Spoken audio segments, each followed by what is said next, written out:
Bonjour à tous et bienvenue sur Chronicles pour un petit retour sur le dernier Zap Palaiso qui a eu lieu en octobre. Comme la dernière fois, c'était un tournoi qui était très contrôle en fait. J'en ai noté 29, avec notamment 6 Baral, 4 Aminatou, 4 Queen Marchosa Mardu, 3 caisses, 2 Narzet et 2 Scarab God. Donc ça veut dire que comme la dernière fois, tout ce qui mange contrôle va peut-être être intéressant. Donc je pense notamment genre à Baral, le général coûte pas cher, un gros impact. Souvent Baral est construit avec moins de cartes mortes que d'autres contrôles. Mais aussi on avait dit des fiches éventuellement, avec notamment peut-être Yuriko. À voir parce que Yuriko on est encore en train d'essayer de jauger son potentiel. Notamment Yuriko n'aime pas les bloqueurs et donc face à Baral par exemple, bon bah T2 j'ai une 1-3 et c'est bon je bloque Yuriko. Ou on avait déjà vu des partenaires artefacts, donc Akiri Silas, un petit peu en mode Breya, qui pouvait se jouer en fiche, en contrôle, en aggro, donc peut-être des trucs comme ça. Et sinon, tout ce qui est jeu aggro hyper agressif, Karizev qui fait toujours la surprise, hein, on en avait déjà parlé la dernière fois, mais qui arrive encore à surprendre des joueurs en fait par sa violence éventuellement et sa rapidité. Donc ça va être ce genre de truc là éventuellement qu'on va attendre. Il y avait 8 combos uniquement, dont 3 Teferi et 3 Trazostimna. Et c'est là où c'est hyper intéressant, on peut reparler ensuite de la pénétration en top 8. Mais là il y a vraiment un truc important à noter. Dans ces combos je pourrais rajouter au moins un Baral, vu que j'ai vu la liste du coup du Baral du top 8. Il y avait 20 aggro, avec 6 Askia, 5 Tajik et 3 Karizev, 14 rampes, avec 6 Jitrog, 5 Titania notamment. Comme d'habitude, il faut faire un petit peu attention parce que Titania ça tend vers le Edge Ball, Jitrog ça tend vers le combo. Donc faut faire gaffe avec ce classement là, hein, c'est à prendre avec des pincettes. 14 aggro contrôle, dans lequel je compte notamment 3 Yuriko, 3 Karlov et 3 Akiri Silas. Et on a eu sur la page des Zap les premières tables à arriver à la ronde 7. Donc ça c'était très sympa parce que ça veut dire qu'en cours de journée on a eu les 8 premières tables à la ronde 7 et il y a pu y avoir un moment what the fuck, c'est-à-dire que bon, et voilà, table 1, Teferi contre Trazostimna, très bien, Karizev contre Jitrog en table 2, Yuriko contre Trazostimna en table 3, Ojutai contre Sylvia Corvars en table 4. Et là c'est le moment où j'ai bugué, du coup c'était assez drôle parce que j'ai commencé à spammer les gens genre qui est sur place, qu'est-ce qui se passe. Pour rappel, Sylvia Corvars, on l'avait déjà vu au tournoi précédent. Pour moi, c'était probablement un joueur qui venait du casu, du multijoueur, qui jouait Tribal Dragon. Et Taku, il est en table 4 à la ronde 7. Donc du coup, c'était genre, qu'est-ce qui se passe? En fait, il se trouve que derrière, ce Sylvia Corvars arrive en top 8 hein, et qu'il a même fait son report et qu'apparemment il était un petit peu deck parce que au précédent Zap il visait notamment le prix de l'originalité, il l'a pas eu, et quand il a vu notre vidéo sur le breakdown du dernier tournoi, il a dit vas-y, ils m'ont qualifié de débutant, de général qui a pas de potentiel, que ça peut être fait dans multijoueur, vas-y je vais leur montrer. Donc ça je trouve ça super beau, donc merci voilà à ce joueur, c'est vraiment un move beau jeu. Et je suis super content qu'il m'ait prouvé que j'avais tort. En fait, c'est ce genre de truc que j'adore. Quand il y a un joueur qui fait ouais, ça c'est bien. Moi je me dis ben non, comment tu veux que ça marche? Il dit tu vas voir comment ça marche et bim, il fait top 8. Donc vraiment, je suis assez content de ça. Et pour finir du coup sur cette ronde 7, il y avait Arabo contre Baral en table 5, Atraxa contre Inami en table 6, Akiri Silas contre Saskia en table 7 et Baral contre Timna Chrome en table 8. Mine de rien, il y avait quand même un top 16 en ronde 7 qui était assez varié, hein. Énormément de jeux différents, énormément de trucs qu'aurait pu faire top 8. Et ça, c'est vraiment ce qui est assez beau en Duel Commander. Surtout en ce moment, il n'y a plus comme avant énormément de Zurgo ou de trucs du genre. Et du coup, on se retrouve avec un metagame qui est très varié. Le deck le plus joué, c'est 7 exemplaires. Et même là, le top 16, le seul truc qui est en 2 exemplaires, c'est Trazostimna. Tout le reste, c'est différent. C'est formidable. Donc ça, c'est vraiment génial. Ça fait un beau format et un beau top 16. On va passer maintenant au top 8. Alors, faut voir qu'il y a quand même, à chaque fois, ce genre de tournoi là, des joueurs très bons qui viennent et on s'attend à les revoir en top 8. Et en effet, on retrouve ici Soratami, Justo et Guillaume qui étaient déjà dans le top 8 précédent, et ensuite 5 nouvelles têtes. La composition du top 8, c'était Teferi joué par Soratami. Clairement, il est parti sur l'approche combo, ou en tout cas les cartes de l'approche combo. Il a l'anti-extraplanaire, Chain Veil, donc il a tous les éléments pour essayer de partir en combo infini avec Teferi. Et il a les classiques en fait, Emrakul qu'on peut réussir à jouer vraiment dans Teferi et qui a un impact énorme sur une game. Il a Ugin, Order of Succession, ouais, il profite du fait qu'il n'a pas de créature, hein, très clairement. Mais voilà, un Teferi très combo, c'est assez intéressant de voir ça parce que ça faisait quelques temps que le deck était joué et perfait pas. Et qu'on se disait, mais mince, il a ce qu'il faut pour parfait normalement, il a un bon potentiel. Donc qu'est-ce qui se fait que là il fonctionne pas? Bon bah très bien, Soratami l'a joué et maintenant il perf. Karizev par Alban Coutreau, qui, si je me trompe pas, il avait déjà fait une perf avant. Il y a Noam qui a fait le déplacement avec Traos Timna et qui entre en top 8. Il y a un Ojutai dont malheureusement j'ai pas trouvé le nom du joueur. Sylvia Korvars par Roman Lecomte et Jitrog par Thibaut Federbe. Alors ça c'est assez intéressant parce qu'encore une fois c'est un top 8 qui est assez varié, mais on retrouve les deux Traos Timna, on retrouve des joueurs, des têtes connues en fait comme d'habitude en Duel Commander. Comment est-ce que ce Sylvia Korvars c'est ici en top 8? Alors du coup forcément quand j'ai reçu la liste, la première chose que j'ai regardé c'est ok, qu'est-ce qu'il joue, comment est-ce qu'il a fait. En regardant son report et en regardant sa liste, il s'agit vraiment d'un brosse aggro. Sylvia, c'est pour 3, une 2-2, double initiative qui file la double initiative au dragon. Et c'est un humain et chevalier qui a partner avec Korvars. Korvars qui lui coûte 6, c'est une 3-4 vol célérité et qui file au chevalier le vol et la célérité. Donc il y a l'un qui buff les dragons, l'autre qui buff les chevaliers. Ce qui est assez intéressant du coup, c'est que il est parti sur un Boros aggro avec une bonne curve, il joue plein de tours 1 puis plein de tours 2. Par contre au niveau de son choix des créatures, il a orienté plutôt vers des chevaliers et plutôt vers des dragons. Pas n'importe quel chevalier, pas n'importe quel dragon. Si on prend les chevaliers, il est sur chevalier argenté, chevalier d'orge prairie, chevalier de l'orchidée brade blanche, chevalier du halo sacré, des chevaliers qui ont des bons rapports qualité-prix en fait, qui sont jouables en Boros aggro. Et si on part sur ces dragons, c'est pareil. Il joue Escouflant Fer territorial, qui est quand même pour 4, une 6-5 célérité, vol, Régent de Bristonnaire, pour 4, une 4-4 vol seulement. Mais si n'importe quel dragon qu'on contrôle devient la cible d'un sort ou d'une capacité qu'un adversaire contrôle, elle colle 3 à ce joueur, donc elle va être un peu chiante à gérer. L'annonciateur de gloire, qui a été largement joué en standard, qui est pour 5, une 4-4 vol, célérité, qui on peut le surmener quand il attaque, qui colle 4 à une créature non dragon ciblée, qu'un adversaire contrôle. Le Thundermaw Kite, qui est pour 5, une 5-5 vol, célérité encore une fois, qui en plus quand il arrive en jeu, il colle 1 à chaque créature avec le vol de nos adversaires et on les engage. Il joue vraiment les meilleures cartes de ces couleurs là, notamment des nouvelles comme Histoire de Benalia, et comme justement pas mal de cartes qui ont été jouées en standard. Il a Tajik dans son deck, mais aussi Aurelia, donc potentiellement il y a du swap à envisager, et il mentionne lui-même dans son report, il dit à partir du moment où il reçoit le prix de l'originalité, ah c'est bon, maintenant je peux jouer Tajik, j'ai plus besoin de jouer Sylvia Korvars. Donc ce serait intéressant de discuter avec lui dans quelle mesure est-ce que Sylvia Korvars c'était sa stratégie pour le prix de l'originalité entre guillemets, et il pense que Tajik est meilleur, ou si c'était juste une blague.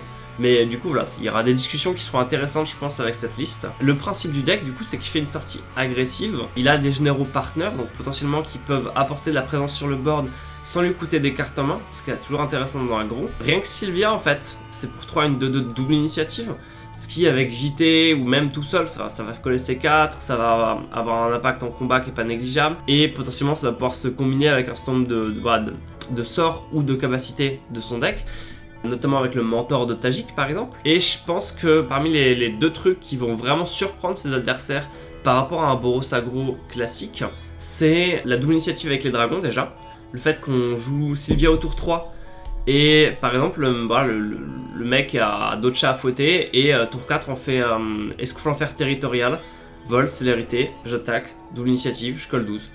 Voilà, et pareil pour Annonciateur de gloire qui d'un coup au lieu de coller 4 va coller 8 et potentiellement tuer une créature au passage sur le surmenage. Donc ça peut être un moyen de surprendre. Il joue Mage de la Lune et Lune de Sang, potentiellement c'est son autre stratégie. Il y a beaucoup de joueurs qui prennent des risques en fait sur leur land. C'est-à-dire qu'il y avait, moi j'ai compté 23 monocouleurs, 27 2 couleurs, 19 3 couleurs, 8 4 couleurs et 2 5 couleurs. Ça veut dire que quand même l'essentiel des jeux jouait 1 à 2 couleurs. 50 jeux sur 90 joueurs globalement. Donc tous ces jeux là normalement on n'est pas censé les embêter des masses avec Mage de la Lune et Lune de Sang, à moins qu'ils soient greedy en fait. Si ils se disent qu'ils prennent une mana base avec très peu de basique parce que son Blood Moon sait pas jouer ou qu'ils font l'impasse dessus, bah en effet ça va leur coûter une game de temps en temps. Et après il y avait en effet une trentaine de jeux très colorés, donc quand même un tiers de la salle, ce qui fait que voilà, ces deux slots là sont quand même loin d'être nuls. En ce moment, Mage de la Lune, Lune de Sang et Ruination, ça peut vraiment avoir un gros impact, parce que voilà, vous pouvez vous dire qu'un tiers des joueurs de la salle, donc potentiellement pas mal de joueurs que vous allez rencontrer, vont se faire retourner par cette carte là. Et en effet dans son report il mentionne plusieurs games, notamment contre des jeux 4 couleurs, comme Trados Timna, comme Tymnachrome si je me trompe pas, où à partir du moment où on pose ce genre de truc là, le joueur fait plus grand chose, il a plus grand chose qu'il est capable de jouer vu qu'il manque de basique, donc il manque de ses couleurs, il se retrouve à jouer au mono rouge, Et c'est là où en fait un jeu agressif va vraiment pouvoir exploiter ça.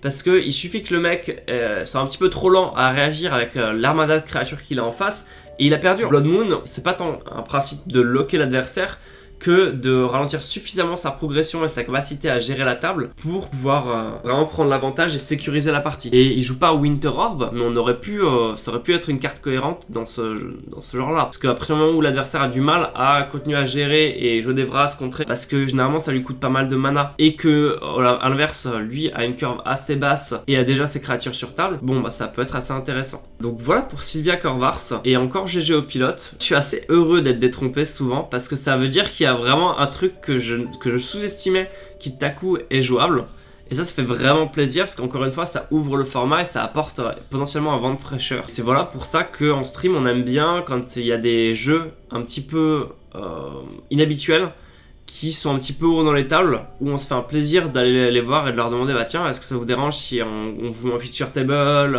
t'as un pack exotique, ça va être cool, etc. Pour continuer sur le top 8 du coup, il y a eu en fait Teferi contre Baral, Treostimna contre Dragonlord Ojutai, Treostimna contre Sylvia Corvars et Karizev contre Gitrog. C'est le Baral qui gagne contre Teferi, et c'est vrai que c'est un match-up qui est pas facile parce que en fait les deux peuvent partir en combo. En l'occurrence, vu que c'est la version combo de Baral. Ce qui veut dire qu'il n'y a pas le cas de un contrôle qui pionce, c'est s'il fait une erreur, il se fait one-shot.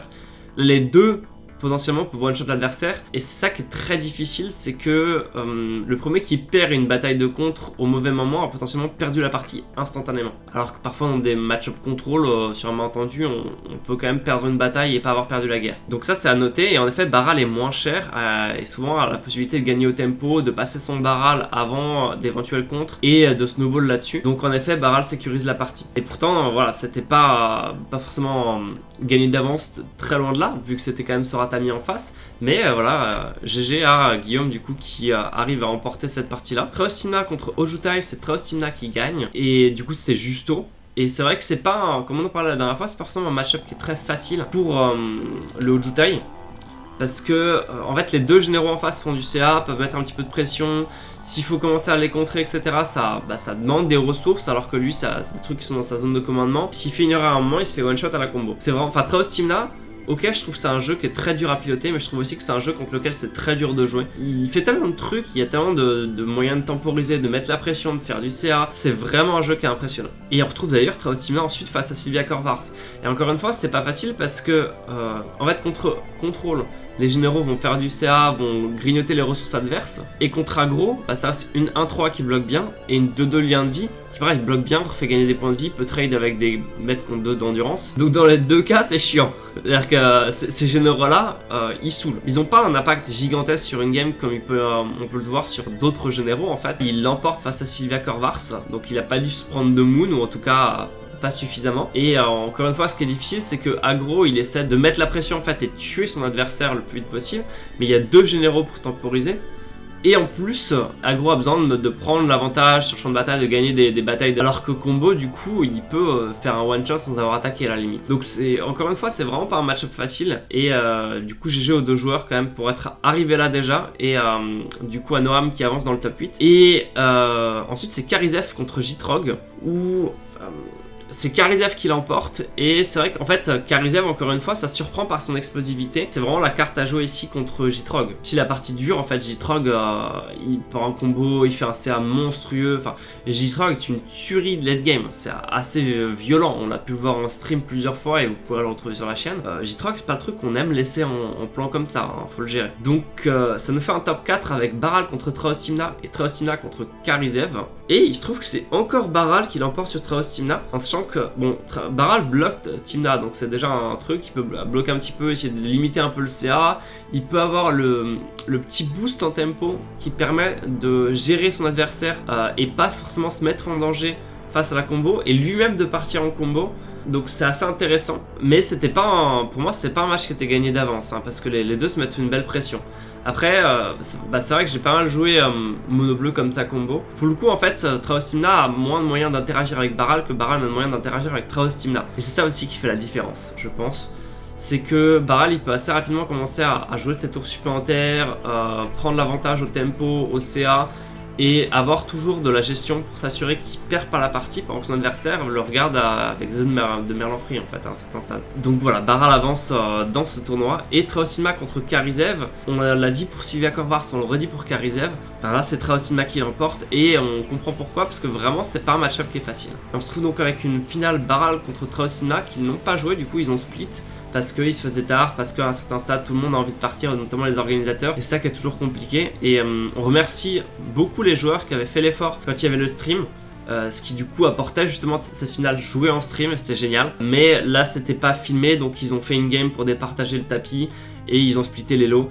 Et c'est ok, je trouve, parce qu'en effet, au bout d'un moment, il n'y a plus forcément tant d'enjeux que ça à continuer, c'est pas filmé, etc. Et tout le monde est fatigué, donc il y aura toujours le tournoi d'après pour se départager. Voilà, donc ça c'était pour le tournoi. On va pouvoir aussi parler un petit peu de la pénétration en top 8. Avec, il y avait 6 barrals dans la pièce et 1 qui arrive en top 8, donc un 6ème. Sur les 3 Teferi, il y en a un qui fait top 8, 1 sur 3. Sachant que c'est un meilleur taux que les fois précédentes, parce que toutes les fois précédentes, il y avait des Teferi qui étaient joués, il y en avait 0 en top 8. Sur les 3 Traostinma, il y en a 2 qui font top 8. Forcément, c'est toujours à discuter en fait, parce que, comme on le disait, c'est vachement les joueurs qui font la différence. Et on peut avoir des jeux géniaux, comme Kess, il y avait 3 Kess, ou alors il y avait, si je ne me trompe pas, 6 Saskia qui étaient joués. Et 0 font top 8, donc c'est quand même important à noter. C'est des cadors du format qui sont pas arrivés, en termes de deck je veux dire, qui sont pas arrivés en top 8, il y en a. Et c'est là où en fait, encore une fois vraiment, c'est les joueurs, leur plan de jeu et leur capacité à surprendre ou à faire la différence par la qualité de leur plays qui va permettre de sécuriser les places en top 8. Ojutai, il y en avait un, donc le seul Ojutai fait top 8. Karizev, il y en avait un peu plus que ça, puisqu'il y en avait 3 et il y en a un qui fait top 8. Sylvia Korvars, il y en avait qu'un, il fait top 8, et encore une fois, je trouve ça formidable. Gitrock, il y en avait 6 et il y en a un qui fait top 8. Voilà, donc ça vous donne un petit peu une idée de la pénétration en top 8. Aucun des Titania sur les 5 ne fait top 8, aucun des 4 Aminatu, aucun des 4 Queen Marchesa, aucun des 3 Kess, aucun des 5 Tajik. Donc voilà, Tajik 0 sur 5, Sylvia Korvars 1 sur 1. À voir dans quelle mesure ce duo de partenaires est au final meilleur que prévu. Et je suis curieux de suivre vraiment cette opération là. Et aucun des 3 Yuriko et aucun des 3 Karlov. Donc Yuriko n'aura pas renouvelé sa perf même s'il y en avait un en top 16. Et encore une fois, arrivé au top 16 quand même, il était aux portes du top 8. Donc voilà, ça vous donne un peu une idée du tournoi. Encore une fois, bien joué aux joueurs. Et j'ai hâte de voir la suite de ce que ça va donner, si le format va rester aussi ouvert, comment est-ce que le metagame va évoluer aux ZAP, est-ce que du coup les gens vont changer de deck pour s'adapter à ce metagame qui est quand même très contrôle, ou est-ce que au contraire ils vont continuer à jouer les decks qui les font triper, les decks sur lesquels ils veulent faire leurs preuves, sur lesquels ils veulent montrer que ces decks ont du potentiel et détromper la Team Chronicles. Encore une fois, à chaque fois c'est un plaisir, détrompez-nous, ça va être formidable. Et encore mieux si on peut vous avoir en stream. Sur ce, merci à tous et bonne journée. Voilà, on se retrouve pour le prochain zap ou pour une prochaine vidéo bien sûr.